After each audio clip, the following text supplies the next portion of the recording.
Madame, Monsieur, merci d'être sur Télé Africa. Merci de regarder votre émission de la mi-journée, émission d'information, le Métronome. On est toujours dans cette actualité post-référendum à l'analyse des points de vue qui sont donc mis en relief par les différents acteurs ayant pris part à cette campagne référendaire, à cette élection référendaire, notamment les partisans du oui, ceux du non, mais aussi les observateurs, le peuple gabonais qui s'est exprimé en toute responsabilité le 16 novembre dernier. Faut-il rappeler que cette élection référendaire a donc vu le plébiscite du oui, qu'il a donc emporté par son nom avec un pourcentage de 91,80% contre 8,20% pour le non. Quel décryptage peut-on faire de ce vote référendaire en termes de pourcentage récolté par les deux camps, en termes de taux de participation, d'abstention, mais aussi des moyens qui ont été mis en relief par le ministère de l'Intérieur qui a organisé ces élections sur toute la chaîne avec sous le regard d'une trentaine de missions d'observation venues des quatre coins du monde pour faire le point sur cette actualité, pour donner une forme d'évaluation de ce scrutin. J'ai le plaisir de recevoir sur le plateau de l'émission Le Métronome Petit Lambert Ovono en sa qualité de président de la Société gabonaise d'évaluation des politiques publiques. Monsieur Petit Lambert Ovono, bonsoir. Bonsoir M. Pambo et merci de m'avoir invité pour faire le décryptage pour les téléspectateurs du processus électoral qu'on est en train de vivre, puisque ce n'est pas fini. On Bien attend sûr. la proclamation de la Cour constitutionnelle. Tout à fait. Les résultats ont été rendus publics officiels par le ministère de l'Intérieur, attendu, comme vous le dites, la proclamation par la haute juridiction. Alors, vous suivez avec beaucoup d'attention la politique qui se déroule au Gabon depuis plusieurs décennies. De toutes les façons, ce qui concerne l'élaboration des différentes politiques publiques par les différents gouvernements depuis plusieurs décennies maintenant, que vous regardez avec un regard très appuyé en tant que fin connaisseur, notamment en ce qui concerne l'évaluation des politiques publiques. Vous êtes au Gabon depuis quelques années maintenant, vous avez vécu le coup de libération, vous avez apprécié, évalué cette transition depuis le 30 août 2023. Vous faites partie de ceux qui suivent donc ce processus d'exception engagé depuis le 30 août 2023. Vous étiez sur le terrain durant la campagne référendaire.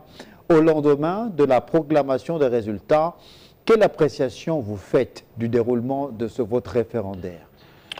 Je voudrais dire que l'appréciation est l'appréciation d'un technicien de l'évaluation. Je ne suis pas un homme politique, je ne suis pas dans un parti politique. Donc j'évalue avec des instruments, avec des outils dédiés à l'évaluation, c'est-à-dire des critères, c'est-à-dire des indicateurs, c'est-à-dire les différentes étapes. Et l'étape qui a conduit au référendum date depuis le 14 septembre 2023, lorsque le Premier ministre de la transition avait appelé l'ensemble des Gabonais à apporter leur contribution. Et il y en a eu 38 000. Ces contributions ont fait l'objet, c'était la première étape, ces contributions ont fait l'objet d'une deuxième étape qui était l'étape du dialogue national inclusif, duquel dialogue sont sorties des recommandations, des résolutions. C'était la deuxième. La troisième étape, c'était de mettre en place la commission constitutionnelle, le comité de suivi et le comité d'observation. Ça, c'était de la responsabilité du président de la transition.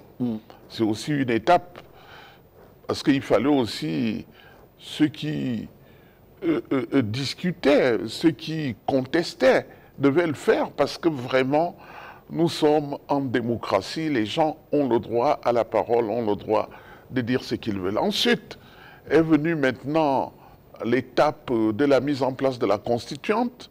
Elle a été mise en place, qui devait regarder cet avant-projet de constitution. Ils en ont fourni 801 amendements, puisque l'avant-projet contenait 194 articles. Après l'arbitrage du comité de transition pour la restauration des institutions et le gouvernement de transition, il est resté 173 articles dans l'avant-projet de constitution. Je dois ajouter que les amendements ont porté leurs fruits et je ne peux citer qu'un seul. Alors qu'au départ, il était indiqué que pour être candidat à l'élection présidentielle, il fallait être soi-même gabonais, né de père et de mère gabonais, et eux-mêmes de père et de mère gabonais, et être marié à une gabonaise de père et de mère gabonais. Ces conditions ont été assouplies lors de l'arbitrage, et nous avons maintenant qu'on peut être né d'un parent gabonais, ou si l'autre ne l'est pas. Donc vous comprenez que l'arbitrage du CETRI, l'arbitrage du gouvernement de transition a porté les fruits. Et donc après, ce projet est sorti, et c'est un projet comme tout projet. Un projet, il est conçu, il poursuit un processus lors de la mise en œuvre, et à la fin de la mise en œuvre, il y a un résultat. Et donc c'est ces résultats que nous sommes maintenant en train de commenter. Mais voilà le décryptage du processus, comment c'est la il s'est passé. trajectoire, évidemment, qui nous a amené jusqu'au 16 novembre, au dernier jour du vote référendaire. Petit Lambert Ovono, la première indication, celle qui saute aux yeux, évidemment, c'est que lorsque le ministère de l'Intérieur, le ministre Herman Imongo, rend officiel les résultats, on annonce donc la victoire écrasante, massive du oui, avec un pourcentage de 91% contre 8% à peine pour le non. On voit qu'il y a là une forme d'adhésion populaire, une fois de plus, autour de ce projet de constitution. Le chef de l'État a été porté à la tête du pays par un coup de libération qui lui-même a reçu une adhésion populaire. Brice Clotaire Oligui Nguema s'inscrit dans une logique inclusive depuis le 30 août 2023. Là, il y a ce plébiscite. On voit qu'il y a une véritable fusion entre les idées défendues par le CTRI et les populations gabonaises. Mais je crois que c'est là où il faut effectivement rendre hommage au président de la transition. L'adhésion qui a commencé le 30 août 2023 continue, les populations continuent à lui faire confiance puisque c'est lui qui était porteur de ce projet de constitution. Parce que c'est l'exposé des motifs, tous les credos qu'il a mis en place, tels que l'inclusivité, tels que la participation, tout ça porte justement bonheur. Imaginez combien de critiques on n'a pas entendues parce que les PDGistes ont décidé de voter ce projet de constitution. Il y a eu d'énormes critiques, des gens qui disaient, puisque les PDGistes veulent voter oui, nous on va voter non. Mais ça n'a pas porté beaucoup de fruits parce que l'objet ici n'était pas de réhabiliter le PDG, c'est pas ça l'objet. L'objet c'est d'inclure tous les Gabonais, c'est pas les partis politiques. Les partis politiques ont été mis en veilleuse pendant un certain temps. Et ce n'est pas la résurrection des partis politiques qui a fait l'objet, mais l'inclusivité qui continue à jouer. Et le ministre de l'Intérieur n'a fait que rendre public les résultats sortis des urnes. Mais on a beaucoup de choses à dire, je crois, au cours de cette émission. Bien sûr. Sur la liste électorale, par exemple. On va y revenir. Mais le ministre de l'Intérieur a joué pleinement son rôle depuis le début du processus, puisqu'il est quand même dans le gouvernement depuis le premier gouvernement de la transition. Il fait magnifiquement son travail et je crois que nous pouvons le féliciter aussi. Il fait merveilleusement son travail. Alors, on a vu avant l'ouverture officielle de la campagne une grande mobilisation à la fois du côté des partisans de oui comme du côté des partisans du non pour rester sur ces schémas-là. pour le oui, par exemple, on a vu évidemment le CTRI, le gouvernement de transition, les partis politiques, la société civile, les populations faire corps pour soutenir ce projet de constitution qui est l'émanation, vous l'avez dit, des recommandations faites par les Gabonais et qui ont été discutées durant le dialogue national inclusif. Ça veut dire que le fait que ce projet ait été plébiscité par les populations gabonaises au regard de ce fort pourcentage de 91%, ça signifie que finalement, bon, les populations se sont reconnues en ce projet de constitution. Mais oui, mais il y a aussi le fait que même dans l'avant-projet et puis dans le projet de constitution, il y a des articles qui apparaissaient intéressants pour ce qu'on peut appeler des oubliés de l'ancien système. Parce que n'oubliez pas que la constitution de 91, sur laquelle on s'inspirait, avait déclaré le multipartisme. Une démocratie multipartite, ça veut dire que toutes les composantes de la nation, toutes les parties prenantes n'étaient pas incluses. Il y avait de l'exclusivité. Mais comme l'avant-projet annonçait déjà qu'il y aura le pluralisme démocratique, et notamment avec la société civile qui devient un acteur à part entière, ça ne pouvait que susciter une véritable émulation. Et la société civile, c'est qui? C'est les syndicats, c'est les confessions religieuses, les églises, qu'elles soient chrétiennes ou musulmanes, les religions traditionnelles, nos religions traditionnelles que nous aimons bien, les entreprises n'étaient même pas associées. Vous vous rendez compte alors que c'est eux qui produisent la richesse du pays. Donc toutes ces parties ont été associées. Et c'est ce qui constitue l'inclusivité. Ils ne pouvaient que se mobiliser parce que le projet de constitution les concernait personnellement. C'est comme ça qu'il faut aussi analyser ça. Parce que les gens étaient concernés personnellement.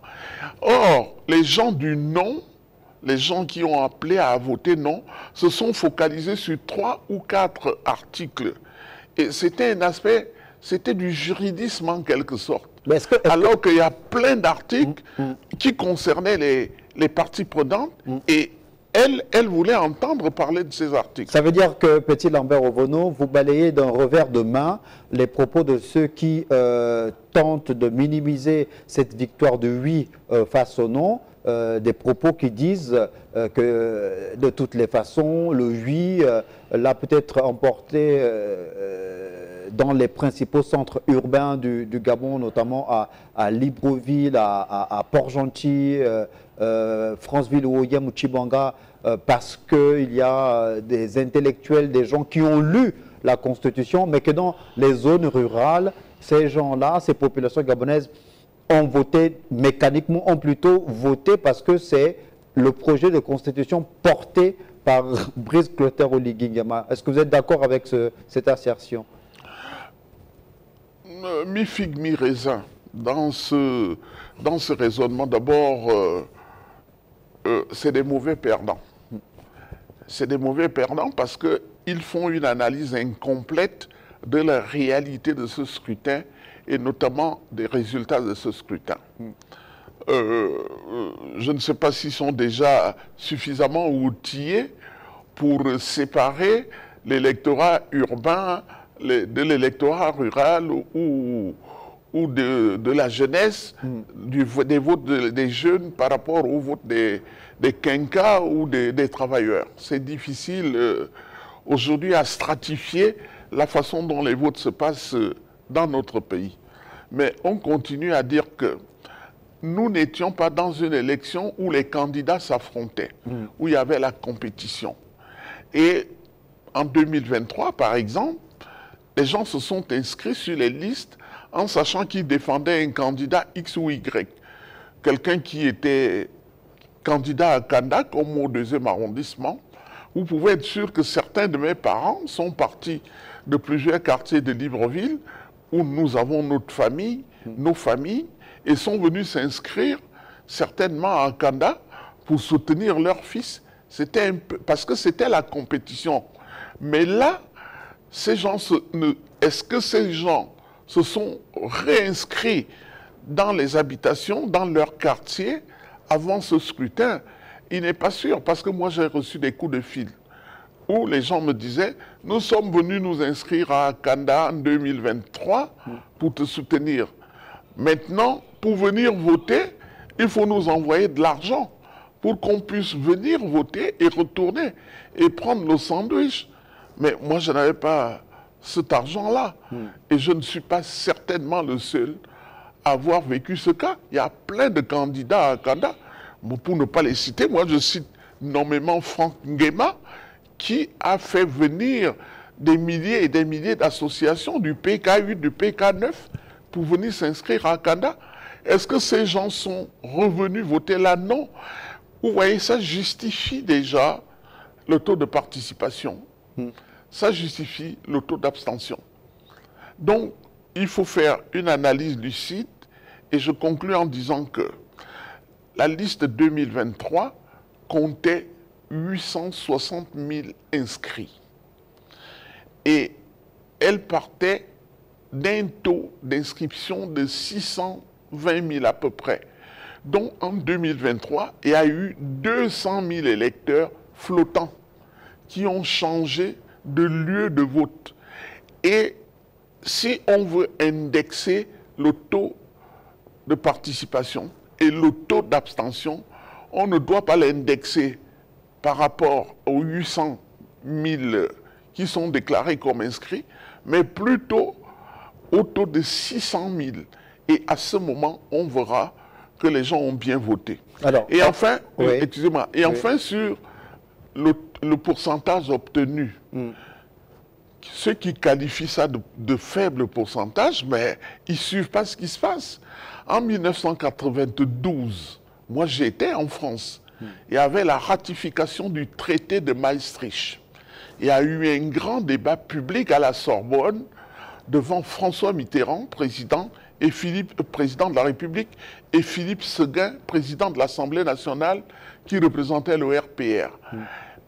À la fin de cette élection, 50,4% ont voté oui et plus de 49% ont voté non. Mais là, il faut être démocrate. Le oui l'a emporté et c'est ce traité de Maastricht qui continue à fonctionner. Et l'euro qu'on utilise en France était dans le traité de Maastricht qu'on devait laisser les monnaies des différents pays, le mark, le franc français, pour passer à l'euro. Donc, il ne faut pas être mauvais perdant. Il faut faire une analyse lucide. C'est notre pays. Et puis, à la fin, le oui l'a emporté. Il faut être bon perdant. Et ceux qui ont gagné n'ont pas à rougir. Alors, ils ont gagné. Et c'est cette constitution qui prévaut désormais au Gabon. D'accord. Par rapport au taux d'abstention, évidemment, puisque vous avez déjà embrayé sur la question, c'est le lot de consolation, on va dire, du camp du non qui s'accroche sur cet aspect-là pour essayer de justifier pour essayer d'amoindrir la qualité de la victoire écrasante du oui face au non, le taux d'abstention. Vous venez d'évoquer quelques éléments, mais on voit bien que avant même l'ouverture officielle de la campagne référendaire, le ministère de l'Intérieur a mis en place un dispositif au niveau du stade Ngondje pour permettre justement aux Gabonais qui le voulaient ou qui pouvaient de pouvoir changer de lieu de vote. Mais il n'y a pas eu une grande bousculade à ce niveau-là. Ça n'a pas eu d'engouement. Parce que je crois que les responsables, les dirigeants, l'autorité du pays a eu quelques conseils aussi, des gens qui lui disaient que ce schéma n'était pas très recommandable parce que ça pouvait supposer qu'on veut encore déporter les électeurs. Et je crois que ça n'a pas progressé, ça n'a pas beaucoup progressé. Je ne sais même pas s'il y a eu un bureau de vote ouvert au stade d'Angondje où devaient se faire ces inscriptions. Mais je voudrais ajouter qu'il faut que les partisans du non respectent les Gabonais. nous devons respecter les électorats. Il y avait un électorat qui a défendu le oui, qui a fait sa campagne, l'autre qui a fait la campagne du non. Les vainqueurs n'ont pas à stigmatiser, à indexer ceux qui ont voté non. Ils n'ont pas à le faire. C'est la Constitution de la République et c'est avec ce texte que nous allons progresser. Mais les gens du non doivent reconnaître leur défaite, doivent plutôt étudier, évaluer le processus du non, pourquoi ils n'ont pas atteint leur objectif. C'est un problème d'objectif parce qu'en prêchant non, c'était quel objectif ils voulaient atteindre. C'était quel objectif? Il fallait le dire. C'était pour éliminer le projet de constitution. Quelle alternative ils avaient prévu? Ils ne l'ont pas dit publiquement. Ils ne l'ont pas dit, mais c'est un point très, très important. Si le non l'emportait, mais la transition allait continuer, ad vitam aeternam. Ces gens n'avaient aucun pouvoir pour diriger le Gabon. Nous sommes en période exceptionnelle. Et il faut reconnaître ces autorités de la transition. Ça, c'est la première chose. La deuxième chose, si le non l'avait remporté, ils voulaient retourner en Égypte, en esclavage, chez Ali Bongo Ibili Binze. Mais attendez, ils ne l'ont pas expliqué clairement aux populations que nous voulons que le non l'emporte. Bon, j'ai entendu dire, si le non l'emporte, il faudrait rédiger un autre projet de constitution. Pendant combien de temps? Avec quels moyens? Comment on allait? Qui allait diriger? Qui allait être porteur de ce projet? Eux-mêmes, au niveau du non, ils ne s'entendent pas. Est-ce que ce sont là quelques raisons qui ont fait finalement perdre ce camp du non, l'incapacité de pouvoir fédérer, d'avoir des véritables porteurs de cette posture-là, de cette position prise par le camp du non, justement, puisqu'on a vu que les centres d'intérêt au niveau du non étaient disparates? Bah, bien sûr, regardez le Premier ministre déchu avec le pouvoir, qui a même perdu l'élection dans son bureau de vote. Ils ont tous appelé leurs électeurs à voter non. Ça veut donc dire qu'ils étaient partie prenante au projet pour voter la Constitution, puisqu'ils ont appelé à voter non, mais avec un objectif. Mais à partir du moment que même dans leur propre bureau de vote, ils perdent l'élection, et aujourd'hui, ils viennent demander d'annuler l'élection, de ne pas reconnaître la victoire. Est-ce que c'est un désaveu sanglant selon vous? Mais ça, c'est du populisme, ça, c'est faire le mauvais jeu, c'est être anti-républicain, anti-démocrate. Mais le fait que ces personnalités-là qui ont défendu le non aient perdu dans leur centre de vote, dans leur bureau de vote, est-ce que c'est un désaveu cinglant de la part de la population vis-à-vis de ces personnalités? Bah, je ne veux pas généraliser, je voudrais quand même me focaliser sur l'évaluation. L'évaluation montre que leur projet n'était pas pertinent.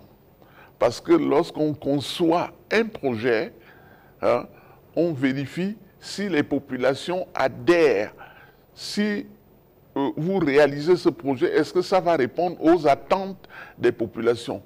Là, on voit très bien que ils ont appelé à voter non, c'était leur projet, mais les populations auxquelles ils s'adressaient n'ont pas trouvé pertinent. La preuve, ils les ont désavoués. Ça, c'est la première chose. Et ensuite, l'efficacité, c'est des critères d'évaluation. Efficacité veut dire ce qu'on a fixé comme objectif au départ et le résultat qu'on a atteint, est-ce que ça correspond? On regarde les écarts.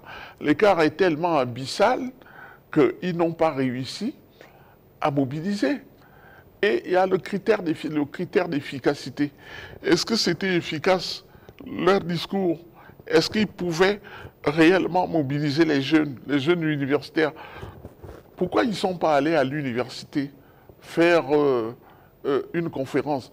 Moi, j'ai été à l'université, pas pour prêcher le non.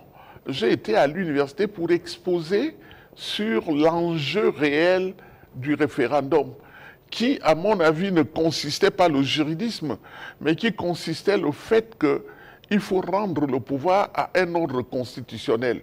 Mais pour qu'on revienne avec le pouvoir au civil et le retour des militaires dans les casernes, il fallait un texte juridique. Et c'est la Constitution qui va nous permettre maintenant de passer à l'étape suivante, les élections présidentielles et les élections législatives et locales. Donc, c'était pas... Et enfin, au niveau de l'efficience, l'efficience veut dire, est-ce que le financement de projet coûtait plus cher ou moins cher, et est-ce qu'on pouvait faire ça avec peu de moyens ou avec plus de moyens. En fait, c'est un critère d'économie. Maintenant, ils crient que les oui, ils ont bénéficié de l'argent. Je ne sais pas où quelles preuves ils ont, les moyens de l'État, quelles preuves ils ont. Mais il y a eu les moyens de l'État pour toute la logistique organisationnelle par les différents ministères qui étaient concernés. Les ministères techniques ministères techniques. Mais en fait, c'est le passé du PDG de l'époque qui certainement distribuait des milliards à chaque candidat ou à chaque point focal pour faire l'élection. On pense que ça a été importé et que cette pratique continue. Donc, dans les critères d'évaluation, c'est l'échec. Maintenant, cet échec signifie qu'il faut maintenant analyser les points qui n'ont pas marché. Là, je m'adresse aux partisans du non. Hein. Ils doivent analyser là où ça n'a pas marché et faire une introspection eux-mêmes, c'est-à-dire une auto-évaluation. Moi, je viens de leur faire l'évaluation de leur échec. Petit Lambert Obono, on continue donc d'évaluer les lendemains de ce vote référendaire qui a eu lieu le 16 novembre dernier avec le plébiscite du oui, 91,80% contre un 8,20% pour le non. On était en train de parler des raisons qui peuvent expliquer cette déroute du camp du non face au camp du oui. Est-ce que c'était prévisible ? Vous savez, c'est une question importante et c'est une question qui ne concerne pas que les acteurs du non, ça concerne le Gabon. Lorsqu'on a un projet, lorsqu'on conçoit un projet, il faut toujours une colonne pour prévenir les risques. Parce que le projet peut ne pas réussir, mais il faut chercher, il faut prévoir comment corriger ce risque avant la fin du projet. Donc, c'est très, très important. Et je suis étonné que ceux qui ont prêché le non, alors qu'il y a des éminents professeurs d'université, tels qu'Albert Ondosa, qui connaissent réellement ce qu'on appelle un cadre logique qu'on dessine avant la mise en œuvre d'un projet. Et ce cadre logique prévoit des indicateurs qui permettent de dire, ah, si ça se déroule comme si, c'est qu'il y a un problème. Et il y a une hypothèse pour résoudre ce problème-là. Donc, dans chaque projet, il y a le risque. Il ne faut pas seulement croire que tout est blanc, qu'on va tout réussir. Ça ne concerne pas que ceux qui ont prêché le non, mais ça concerne aussi ceux qui ont prêché le oui. Et c'est là vraiment qu'on gagne réellement une victoire. Parce que si on a bien prévu qu'en cas de difficulté, comment on doit s'en sortir, à ce moment-là, les choses vont aller bon train et on va atteindre le résultat escompté. Mais le non n'a pas atteint le résultat escompté. Et c'est pour ça qu'ils doivent faire l'évaluation, l'auto-évaluation, pour voir là où ça n'a pas marché. Mais j'ajoute quelque chose. Les partisans du non, j'ai l'impression, je n'affirme pas, mais ce n'est pas une insulte, que les gens qui ont défendu le non, c'est une attitude de frondeur. C'est comme s'ils voulaient braver les autorités en place. Mais l'attitude de frondeur est une attitude estudiantine. Lorsqu'on est étudiant, on a toujours tendance à s'opposer. On est en démocratie. On est en démocratie. Les partisans du non, sont libres de pouvoir avoir des postures ou défendre des idées. Mais oui, sans pouvoir chercher forcément à braver l'autorité de ceux qui dirigent le pays. Tout en évaluant leurs idées. Mais moi, je parle là de l'évaluation. Ils doivent s'auto-évaluer. On a l'impression plutôt que c'est l'émotion qui animait, c'est l'esprit de frondeur, l'esprit étudiant de Bidimizé qui est certainement resté étudiant. On a l'impression que c'est cet esprit. D'ailleurs, quand vous regardez les résultats obtenus à l'étranger, et notamment en France, c'est l'esprit frondeur des étudiants. Moi, j'ai longtemps vécu en France, plus de 30 ans.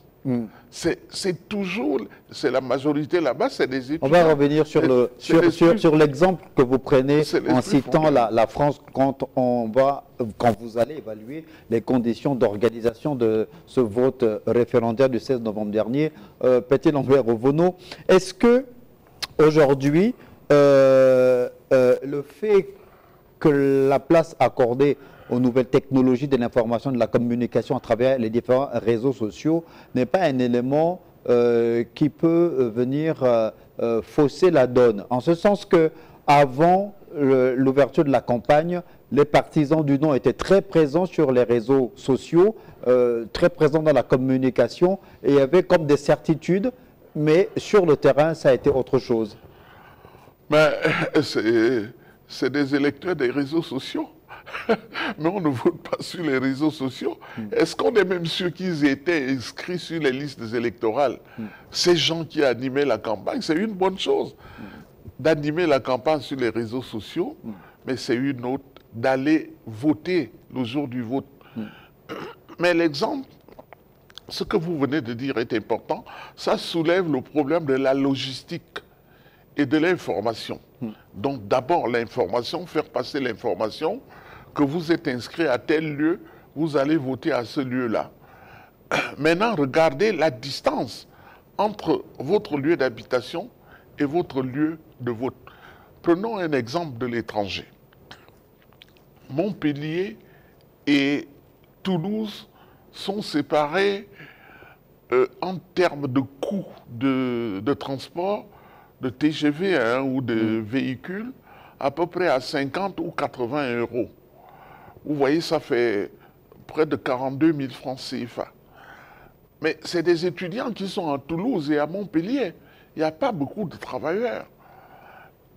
Le bureau de vote se trouve à Toulouse, par exemple. Il faut donc partir de Montpellier pour venir voter à Toulouse. Avec quel argent? Avec quel argent? Donc il y a plusieurs étudiants en France qui n'ont pas pu se déplacer leur devoir civique du fait de cette réalité-là. Et c'est pour ça, c'est une proposition à l'avenir, il faut prioriser le vote électronique pour les étudiants qui sont à l'étranger. Comme ça, ils vont accomplir leur devoir de citoyen parce qu'ils sont gabonais, ils ont le droit de donner leur avis. Il faut leur faciliter de voter et non pas qu'ils dépensent leur argent à cause de l'éloignement de leur bureau de vote.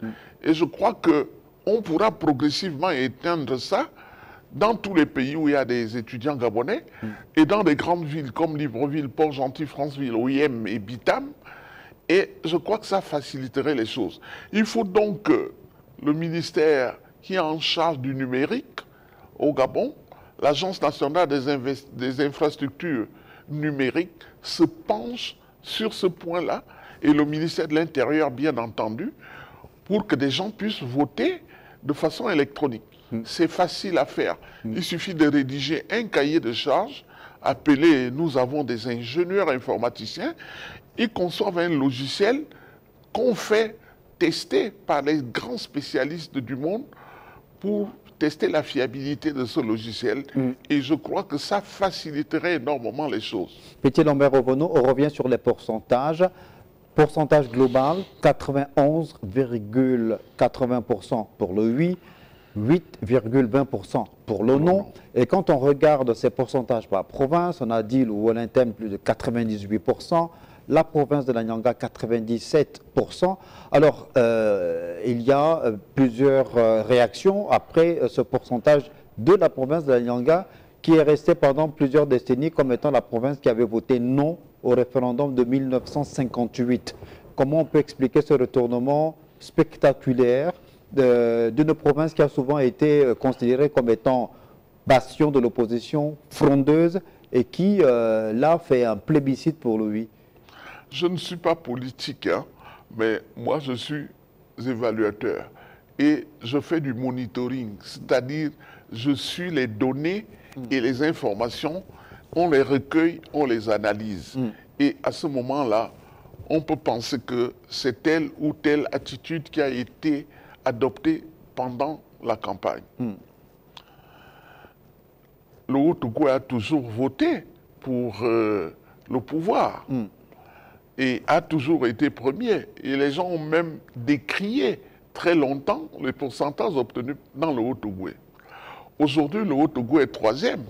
Le premier, c'est le Olentem. Le deuxième, c'est la Nyanga. Pourquoi? Pourquoi? Mais c'est facile à comprendre. Le porteur du projet constitutionnel, il faut le dire, est ressortissant des deux provinces, le Olentem et le Haut-Togo. Moi, je pense que la fibre sociologique joue encore un rôle dans notre pays. Il est le fils des Olentemois. Les Olentemois ont donc décidé de mobiliser réellement. Et ça, on le sait, il y a des images, il y a des gens qui se sont déplacés, comme Marc-Oné Sangui, il ne s'en cache pas, comme Jean-Christophe Ouoningema, comme le Premier ministre Raymond Donsima. Des gens se sont réellement engagés sur le terrain pour faire la campagne, comme le ministre Ntoshu, ministre des Eaux et Forêts. Ils sont partis faire la campagne. J'ai même vu Jonathan, notre bien-aimé Jonathan Ndoutoumungom, à Minzik. J'ai vu comment il faisait des déplacements, faire la campagne. Mais j'ai aussi vu Madame Essola, qui est de Minzik, qui est partie mobiliser, mais elle a fait un discours qui ne correspond pas à la réalité en disant qu'on lui a fermé tous les lieux publics pour faire les meetings. On n'a pas besoin de s'enfermer. On fait les meetings de porte à porte. Personne ne lui a barré le chemin pour ne pas faire sa campagne. C'était chercher le buzz. C'était une stratégie de victimisation. Ça ne marche pas. Maintenant, pour la Nyanga, attendez, mais même mes enfants qui sont en France voulaient obtenir la photo du colonel Manfumbi. Vous avez vu quand le président a fait le déplacement dans la Nyanga, dès qu'il a présenté les hauts cadres de la Nyanga, mais quand il a présenté le colonel Manfumbi, vous avez vu l'enthousiasme, comment il a été porté. Même nous, on a versé des larmes. C'était tellement magnifique que la Nyanga se reconnaisse au travers de celui-là. Et puis, il n'y a pas longtemps, le directeur général du budget a été changé. Et c'est maintenant la Nyanga qui occupe ce poste. Et il y a beaucoup d'autres postes également. Donc je crois que l'inclusivité et la participation ont joué un rôle fondamental. Et bien entendu, le Haut-Togo est troisième. Et je ne vais pas revenir sur cette appartenance sociologique, etc. Je n'ai pas parlé d'appartenance linguistique. J'ai parlé sociologique. Il faut faire la différence, même si les ethnies rentrent dans l'aspect sociologique. Alors, donc voilà, ces gens ont bien mobilisé les leurs et c'est ce qui a donné cette victoire. Alors, lors des différents scrutins organisés dans notre pays depuis 1960, notamment en ce qui concerne les élections présidentielles, notamment, la plupart de ces élections-là, les résultats ont souvent donné des pourcentages moins favorables dans les principaux centres urbains, notamment la ville de Port-Gentil, réputée être une ville frondeuse par excellence, notamment à Libreville, qui est la capitale gabonaise. Et quand on regarde le pourcentage des oui qu'il a emporté de façon globale, et dans chacune de ces provinces-là, on voit quand même que c'est dans la province de l'Ogooué-Maritime, celle de l'Estuaire notamment, et je pense le Moyen-Ogooué, où les pourcentages sont en dessous de 90%, 83, 84%. Non, c'est surtout l'Angounier. C'est surtout l'Angounier qui a le score le plus bas en matière de pourcentage. Oui. C'est surtout l'Angounier. Mais bon, pour le Goué maritime... Mais on est au-delà de 80%, évidemment. Donc oui, mais le Goué maritime a toujours été frondeuse. Hein, donc, quelquefois, on se demande ce qu'ils veulent exactement ou ce qu'ils ne veulent pas. C'est aussi cet esprit d'insulaire. Vous savez, les pays insulaires comme le Japon, des villes insulaires ou des provinces insulaires comme le Goué maritime, veulent toujours se barricader. Vous voyez, ils sont entourés de l'eau. Ils veulent toujours se barricader et le Japon se permettait même de faire des incursions pour aller lutter contre la Grande Chine. Vous vous imaginez une petite péninsule comme le Japon traverse pour aller lutter contre la Chine. Si vous regardez la Grande-Bretagne, c'est la même chose que la Grande-Bretagne fait contre l'Europe. Les insulaires ont toujours eu des comportements un peu belliqueux et vis-à-vis de ceux qui sont des terriens. Et c'est ça aussi la lecture qu'il faut faire pour ce qui concerne la province de Goué maritime. Je crois que c'est la première fois qu'on fait cette analyse, mais c'est la réalité.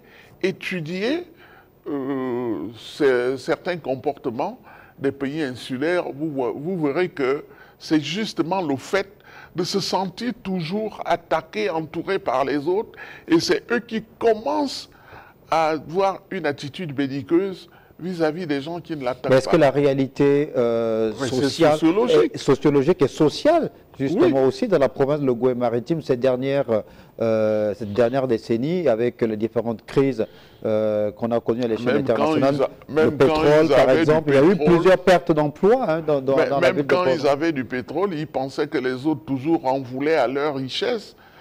Ah oui, ça a toujours été comme ça. Je vous dis, c'est un comportement d'insulaire. Qu'ils aient des richesses ou qu'ils n'aiment pas, ils se sentent toujours, ils croient toujours, ils ont ce sentiment d'être menacés par les autres. Alors que ce n'est pas ça réellement l'objet. Et ils sortent les armes toujours les premiers. Dernière partie de l'émission, Petit Lambert Ovono, les conditions d'organisation de ce vote référendaire du 16 novembre dernier, de façon générale, on s'est satisfait de la bonne organisation par le ministère de l'Intérieur de ce scrutin, nonobstant le fait que certains observateurs ont quand même constaté qu'il y a certains centres de vote qui ont été désactivés au grand désarroi des populations qui auraient bien voulu voter, comme dans la commune de Bikele. Non, je crois que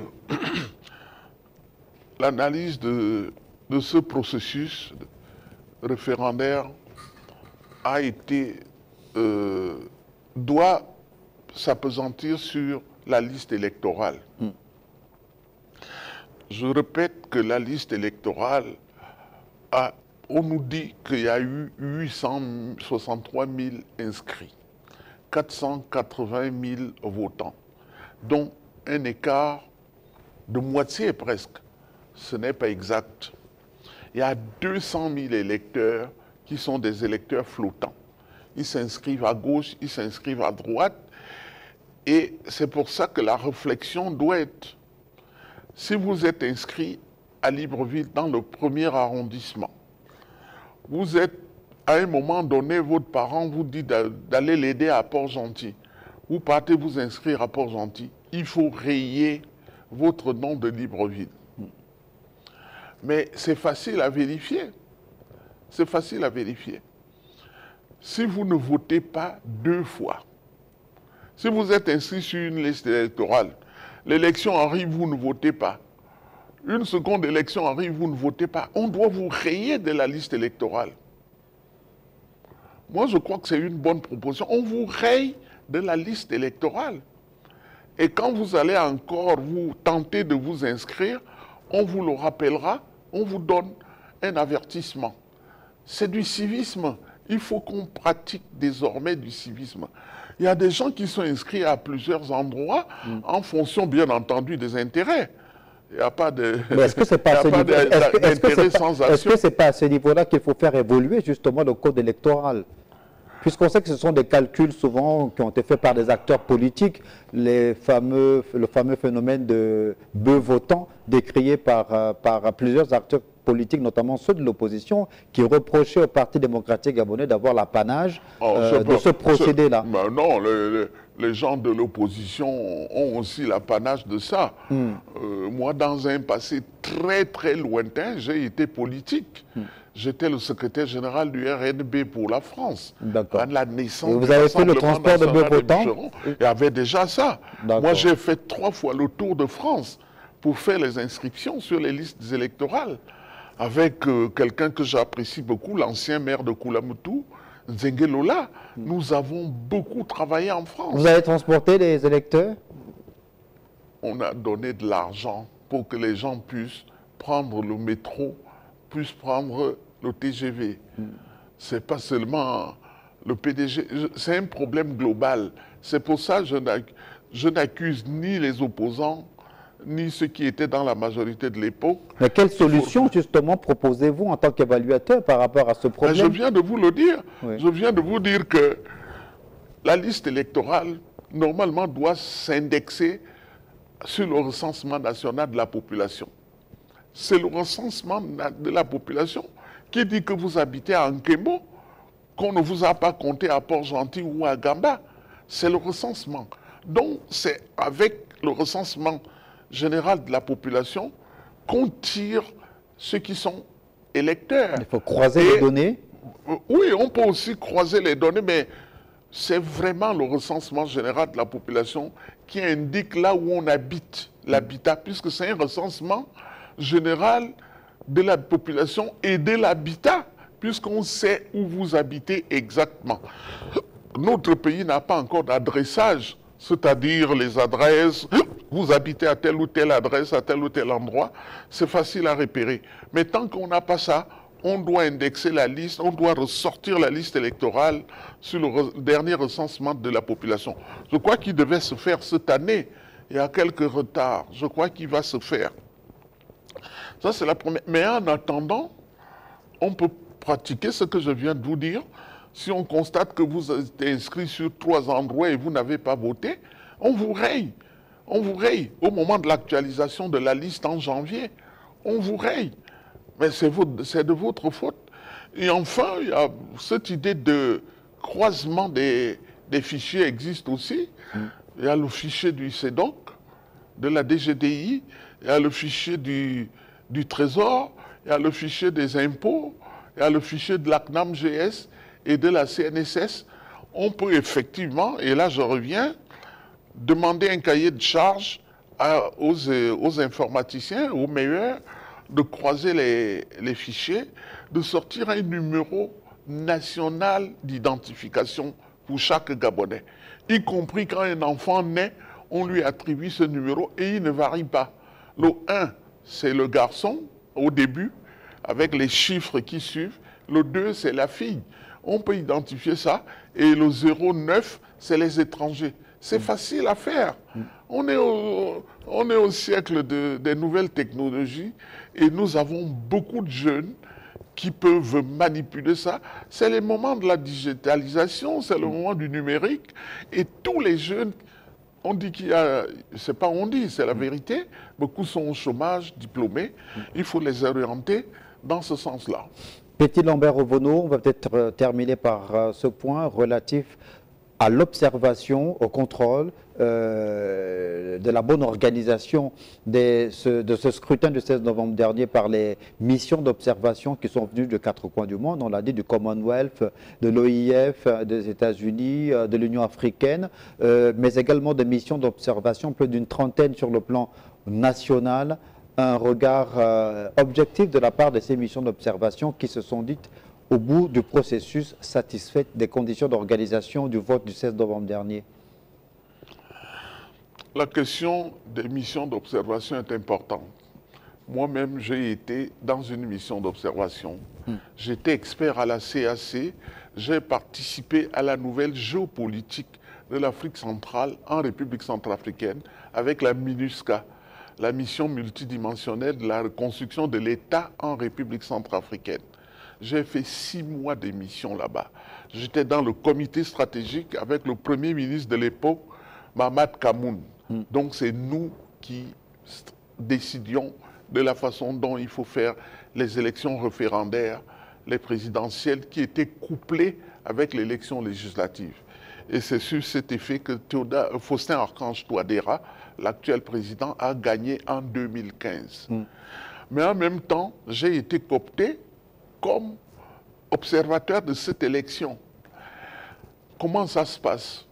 Nous ne pouvons pas faire, aucune mission d'observation n'a suffisamment de moyens pour surveiller tous les centres de vote d'un pays. C'est pas vrai. Ce n'est pas vrai. Et qu'est-ce qu'on fait? On fait quelquefois, on fait un communiqué à la fin de cette observation. Parce qu'on a des documents déjà avec des questionnaires à remplir. Est-ce qu'il y a eu, le bureau de vote a ouvert à telle ou telle heure? Vous notez. Est-ce qu'il y avait des bulletins manquants? Vous notez. Est-ce qu'il y a eu bagarre? Vous notez. Mais ce n'est pas ça. Mais l'élection commence quand même depuis la prise de la loi électorale, jusqu'à la liste électorale, jusqu'à toute l'organisation, jusqu'à tout le processus. Est-ce que vous comprenez? C'est ça, et à ce moment-là, on peut avoir un véritable rapport d'une mission d'observation. C'est ce que la mission d'observation de l'Union européenne a fait au Gabon en 2016, au moment où Jean Ping était candidat. Lisez ce rapport, on le trouve dans le moteur de recherche de Google. Et il y a beaucoup de recommandations qui figurent dans ce rapport d'observation.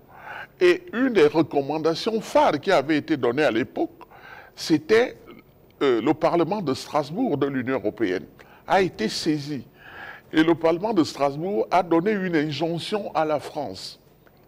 Ah oui, une injonction à la France pour demander au gouvernement gabonais d'Ali Bongo de modifier, de réformer le système électoral gabonais.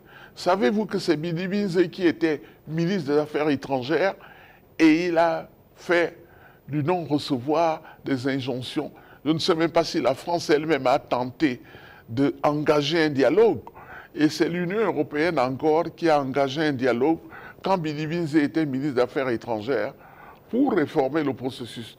La preuve, en 2023, la mission d'observation de l'Union africaine a été refusée de venir au Gabon. 2024, voilà. Cette mission d'observation a été bien présente. Oui, et ils ont fait un rapport. Voilà. Et vous, comment vous évaluez justement les conditions d'organisation? Non, mais je viens d'évaluer. Je dis, toutes les missions d'observation font à peu près la même chose. Mais tous n'ont pas les mêmes moyens juridiques, communicationnels, logistiques pour pouvoir faire un rapport conséquent. Mais les questionnaires sont à peu près les mêmes. Maintenant, en interne gabonais, il y a, je crois, des associations, si c'est le COTED, qui se sont formés. Il y a le COTED, il y a eu le ROC, il y a eu le réseau des observateurs citoyens. Pour envoyer des observateurs sur le terrain. Mais la crédibilité de ceux-là n'est pas démontrée. Mais la crédibilité du scrutin en lui-même? Oui, mais c'est pour ça. Non, le scrutin, à partir du moment que le projet est communiqué à tous, à partir du moment que les acteurs sont publiés, par exemple, tel ou tel va être président de telle ou telle commission, de tel ou tel centre de vote, tout ça. Ça, c'est des éléments qui rentrent dans la transparence, dans la bonne gouvernance. Mais maintenant, il y a un petit point que nous avions observé les années passées avant l'arrivée du CETRI, c'est que, par exemple, vous êtes préfet d'une ville ou d'un département. On a nommé les chefs de bureau de vote. Mais nuitamment, le parti au pouvoir agit pour changer ces chefs de bureau de vote. Est-ce que vous comprenez? De telle sorte que qui va signer les procès-verbaux? Les opposants étaient souvent absents ou bien les opposants étaient complices. Parce qu'il faut dire la vérité. Vous vous souvenez des opposants qui ont été achetés à Franceville pour laisser passer des procès-verbaux qui ne reflétaient pas la réalité du scrutin. Donc, il y a beaucoup d'éléments à surveiller.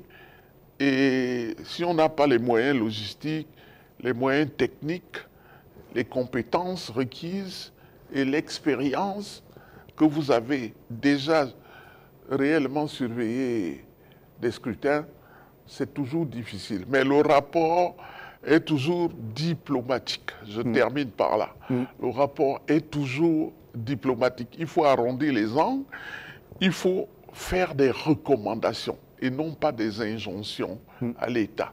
C'est comme ça qu'on présente un rapport d'observation des élections. Merci Petit Lambert Ovono pour ces éclairages. Merci d'avoir participé à cette émission de Métronome. Ce décryptage sur l'organisation du vote référendaire du 16 novembre dernier. Je rappelle que vous êtes le président de la Société gabonaise d'évaluation des politiques publiques, la SOGEVAL.